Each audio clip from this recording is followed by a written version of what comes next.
L'attaque au camion bélier avait traumatisé toute la France. Elle avait fait 86 morts et plus de 450 blessés le soir du 14 juillet 2016 sur la promenade des Anglais.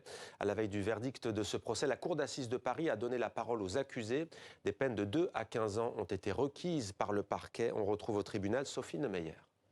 Comme le veut la procédure, ce matin, les accusés ont pu prendre la parole une toute dernière fois. L'occasion pour Mohamed Grayeb, qui fait partie de ceux qui risquent le plus, de clamer une dernière fois son innocence. « Je ne suis pas un terroriste », a-t-il dit. « Je n'ai rien à voir avec ce qu'il s'est passé ». Ramzi Arefa, lui, a déclaré avoir seulement vendu une arme à l'auteur de l'attentat sans réfléchir, assure-t-il. « J'y pense depuis 6 ans. J'espère que vous l'avez entendu ». Les autres ont tenté quelques mots maladroits à l'égard des victimes, leur exprimant par exemple des vœux de bonheur ou encore en lançant que c'était une belle découverte de voir ce procès prestigieux.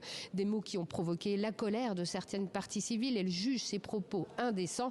Des victimes qui, pour certaines, n'ont toujours pas digéré les réquisitions du parquet national antiterroriste trop faibles selon elles.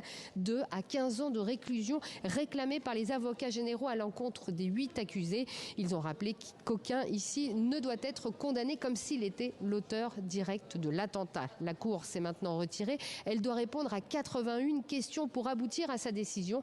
Le verdict est attendu demain à partir de 17 h.